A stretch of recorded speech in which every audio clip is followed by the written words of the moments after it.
Hey everyone, it's Curtis from Black Heroes, and House of the Dragon Season 2 is in the books. I wasn't able to review episodes 6 and 7 because during that time I was preparing and going to GalaxyCon, which was a lot of fun, but it did not leave a lot of time to work on videos. So I'm going to briefly talk about the main stuff that happened in between episodes 6 and 8, and then I'm going to talk about Season 2 as a whole. One of the biggest things in the back half of the season was Rhaenyra trying to get more dragon riders. Her first attempt was one of her Queensguards trying to bond with Sea Smoke and Finish him. I felt so bad for the guy. But it goes to show that if the dragon doesn't rock with you, then he's going to send you to that Sea Smoke did eventually bond with someone, which was Adam, aka one of Corlys's bastard sons. So Rhaenyra's like, screw it, if you're highborn, if you're lowborn, doesn't matter, come on out and try out and see if you can win a dragon. I don't know why this part reminds me of Hunger Games, but Rhaenyra pretty much said, "And may the odds be ever in your favor." And about 70% of them became barbecue. Slight spoiler for Deadpool and Wolverine, but this meme really describes what happened. How long I've been waiting for this. Woo, I'm about to make a name for myself here.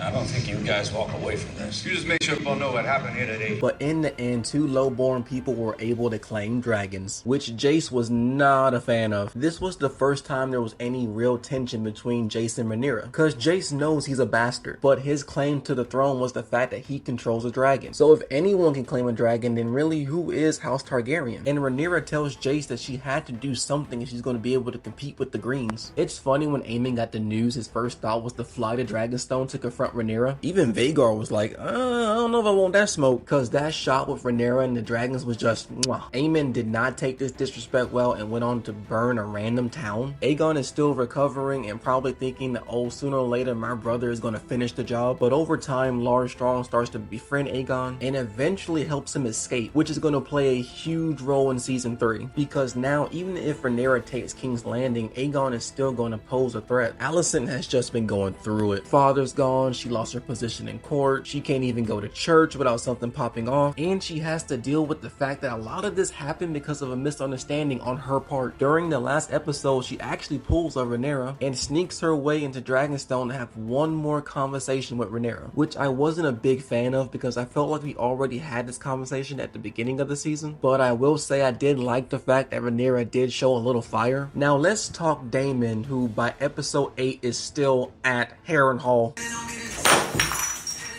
Shit! At least we got some kind of payoff to this arc, cause Daemon gets a vision of the future. He sees the Three-Eyed Raven, he sees the White Walkers, but surprisingly he sees Daenerys. And he realizes that he's only a piece on the game board. And to get to the future where they can take on the Long Night, he knows that Rhaenyra has to be on the throne. Now, as cool as it was to see Daenerys, I'm glad the vision stopped there. I wonder how Daemon would have felt if he saw... I mean, he might have been okay with it. As cool as it was to see Daenerys, because of what we know in season 8 of Game of Thrones, I couldn't help but think that it should have been Jon there, or at least show a vision of both of them. It really makes me think if season 8 was done better, this moment would have hit so much harder for me, but it was still a cool moment and a nice tie-in to Game of Thrones. Now, overall, I really enjoyed season 2.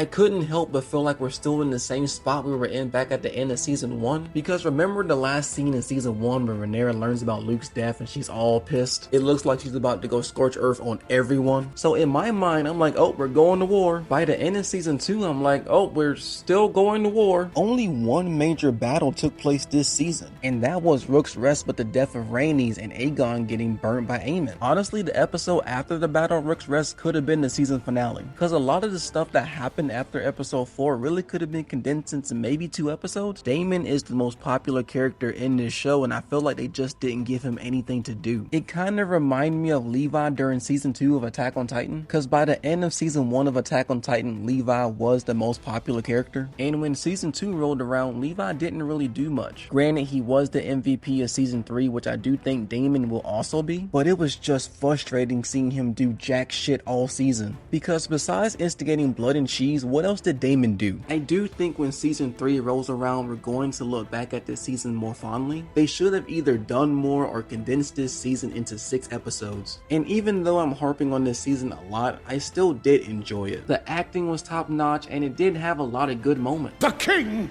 is my grandson, and my grandson is a fool. He's worse than a fool.